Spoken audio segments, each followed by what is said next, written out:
Remind yourself, these police officers who acted like this, these are thugs, criminals. They're not worth to be police officers. And they should say so. The government should act upon these people. Not acceptable. And why the president is quiet? Why is he say anything about it?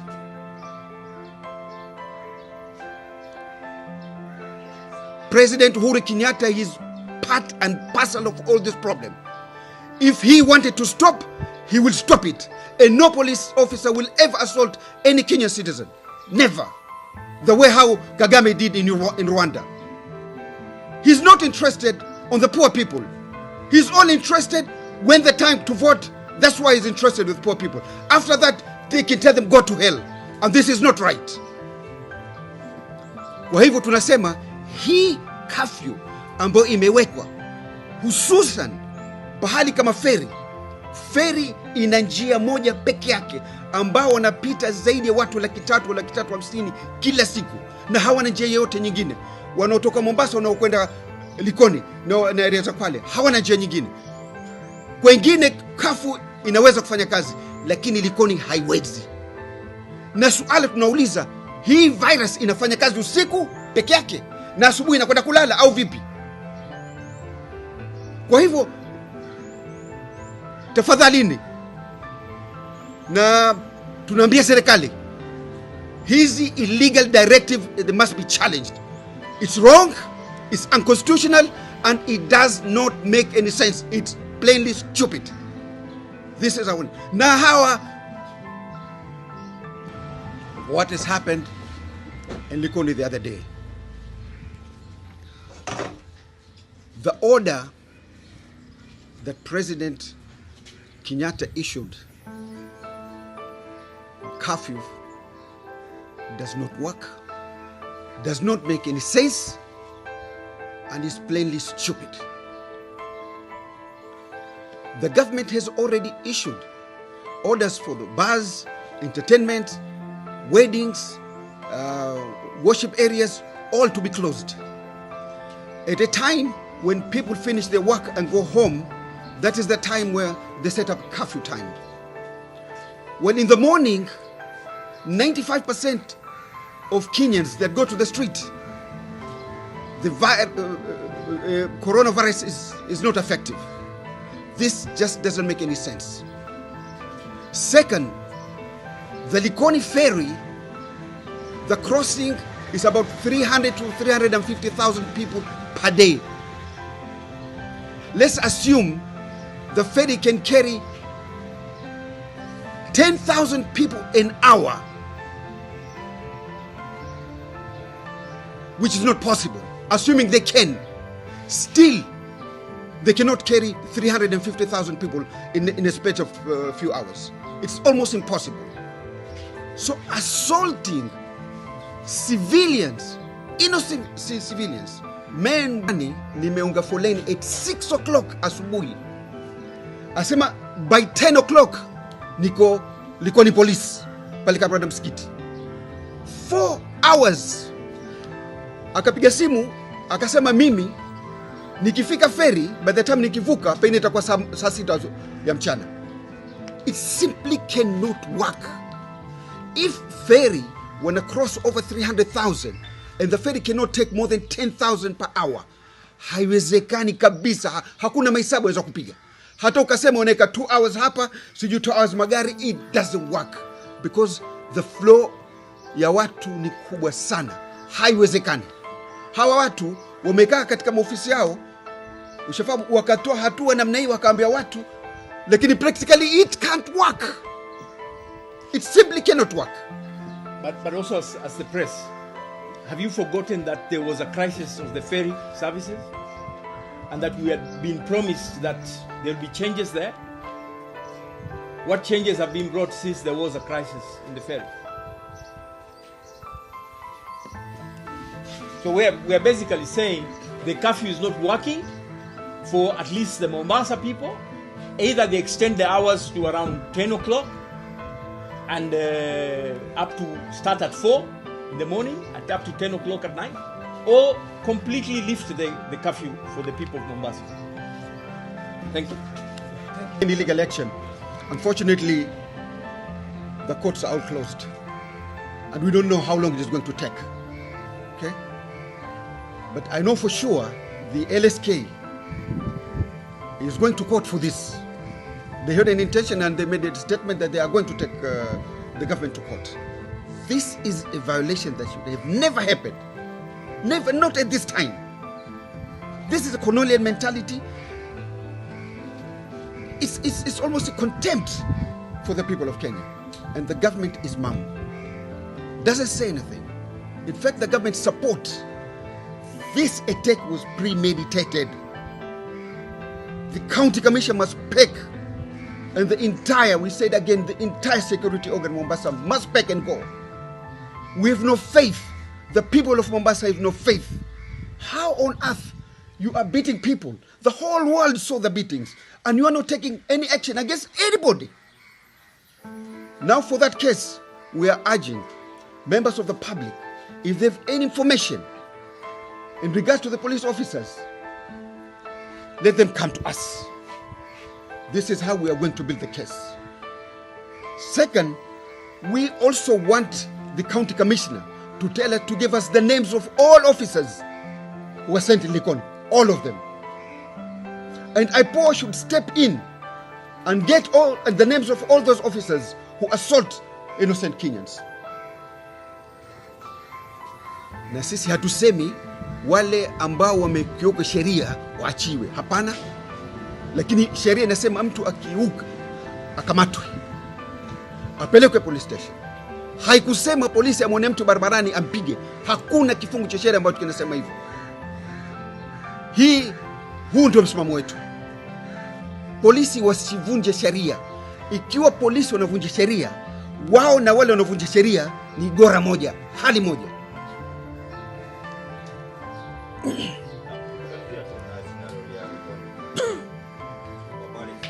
Gamba manake apotoa mambo hayo, Gamba ilikuwa pale. Francis. Shukran jazila. Kwa majina naitwa Francis Auma. Shirika la Muhuri pamoja na washikadau wengine watetezi wa haki za kibinadamu tumekuwa kwa Mombasa Emergency Response Team. Sisi tumekuwa tukikaa vikao kuadvise serikali. Na hii response team inakuwa co-chaired pamoja na County Commissioner na Governor Joe wa Mombasa. Mkutano wa mwisho ambao ilikuwa ni Jumatatu, tulikuwa pale tunajaribu kuangalia ni vipi watu wataingia mapema, ni vipi tutasawazisha kuhusiana na janga hili. Mimi mwenyewe na wengine walisikia na tuliona County Commissioner akisema wale ambao hawatasikia watachapwa na polisi. Polisi watafanya kazi yao. Basi nilisema no, hawezi piga mtu, si sheria. Mtu asikii kuna sheria. Kwa hivyo baada ya kutangaza kuwa watu watachapwa, ndio tunaona matokeo kila pahali. Si Likoni peke yake, Magongo, Kwaola, Bamburi, wapi, ikifika mwendo wa saa 12 kizaazaa, polisi wanapiga raia. Kwa hivyo tunaona hii ni well coordinated na polisi wanajua wanafanya nini, sio ati ilitokea bahati mbaya ama nini. Hii ni kusudi, na kusudi yake imefanya watu wameumia. Hivi wengine nasikia wamevunjika miguu, walemavu wameumia, kina mama wenye mimba wamepata shida. Na mimi mwenyewe nilikuwa feri wakati hiyo tukimonitor. Siku hiyo tulikuwa feri na tulibeba majiraha wengi sana ambao walipigwa na polisi na watu kukimbia stampede mpaka Okoa Mombasa na pia wa First Action Summit team. Mimi ningependa kumwambia Bwana Kitio Gilbert, County Commissioner Mombasa, haukupatiwa kazi ili uamrishe polisi kuwapiga raia wana Kenya bila hatia. Kwa hiyo Bwana Kitio, twakuambia wewe ni nani ukiuke katiba ya Kenya kwa kutuma polisi ambao wamekuwa ni wahuni kuwapiga kina mama, kuwapiga watoto, kuwapiga wazee ambao hawana hatia, ila tu wanataka kuvuka kivukio cha feri waende nyumbani. Kwa hivyo tunataka kuambia hawa polisi, kazi yenu ni kulinda raia. Kazi yenu sio kudhulumu raia wa Kenya. Kwa hivyo mkienda kufanya training, mujue ni nyinyi muje kulinda wananchi na sio kuwapiga na kuwadhulumu na kuwatesa wananchi wa Kenya. Kwa hiyo mkuu wa polisi, tunakuaddress, tunakuambia hivi, hawa polisi ambao wako hapa Mombasa ambao wanakiuka sheria uwaondoe mara moja. Na bwana Kitio, kama umeshindwa na kazi ujiuzulu. Kuna Wakenya wengi ambao wanaweza fanya kazi yako na wakaifanya hiyo kazi vizuri. Na vile chairman amesema, hii curfew, what triggered the surge of the masses at the Likoni Channel was a government vehicle going round telling people we will shut down the ferry service at exactly 6 o'clock. When they said that using loudspeakers, the crowd surged forward. The response by the government officials was to give an order to lobby tear gas and to start viciously attacking the people. That's not how you do it. But to your second question, that there was a high level of unpreparedness by government officials. There was very poor planning. So what we are looking out for is to say, if you are going to have to find solutions, solutions must be planned well. And then they must be a way of educating citizens who are coming on what procedure to follow. You are there. You saw that there was nobody telling them what procedure to use. And if you announce by public system suddenly that we are closing the ferry, you know that people will respond to that. So what we are saying is that whatever mechanisms that are being put in place in the ferry, these mechanisms will not be able to sufficiently cater for the people who are looking to earn their daily bread. People don't come and cross the ferry because they like crossing the ferry, they are tourists. People are crossing the ferry because they have to, in order to survive. Resulted in hundreds of injuries, many serious. The majority are nursing in their homes. There were suspected cases of spinal injuries, fractures, and cuts. Some dislocated their ankles after police hit them using batons. Many had police-inflicted bruises. The national government issued an order to streamline the operations at the crossing channel during the pandemic. But police violence, which Kitio urged, forced commuters to closely jam together, thus offering ground for more COVID-19 infections. We demand the following from the authorities. Number 1, immediate resignation of Kitio and all police bosses who allowed violence against the commuters. The Independent Police Oversight Authority, IPOA, should take legal action, including prosecution, against Kitio and other cops involved in the atrocities. 2, the government must apologize for the human rights violations that police committed against peaceful and law-abiding citizens. 3, the Inspector General of the Police should publish the applicable standing orders guiding police actions during the curfew period. And 4, the government must disavow illegal actions by rogue police officers and reaffirm its role during this pandemic as driven and informed by the need to save lives, promoting the well-being of... Mimi naamini ya kwamba rais wa Kenya aliapa kulinda. Kwa majina naitwa Roman Waema, na ningependa kumuomba rais wa Kenya Uhuru Muigai Kenyatta aende kama kiapo chake kinavyosema kwamba atalinda maisha ya Wakenya. Yale mambo yaliyotokea pale, na si kiapo cha rais tu, hata bwana Kitio, wakuu wa polisi na wale wengine, maisha ya Wakenya yana thamani kubwa sana. Na yale mambo tuliyoyaona pale juzi Likoni yanatuaibisha sisi kama Wakenya. Kwa hivyo kama wewe ni ofisa wa polisi, hakikisha unafuata sheria. Maana komanda atakwambia piga, lakini hata kuwa na wewe kotini. Kwa hivyo hata kama unaambiwa piga, fikiria mara mbili kabla haujafanya. Zaidi ni masikitiko, hasa kwa yale ambayo yanatokea kwa madereva wa masafa marefu.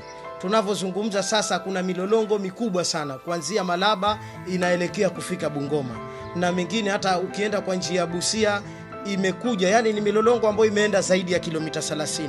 Ukienda Uganda pia milolongo imeenda zaidi ya kilomita 30. Na hali juzi madereva ndio walioathirika sana sababu ya kupigwa, walitandikwa sana na maaskari kwa sababu ya ile curfew. Na hali waziri mwenyewe alikuwa ametamka kwamba madereva watasafirisha mizigo. Sasa tunashangaa wamegeuka tena ghafla na madereva wakaanza kupigwa na hao askari.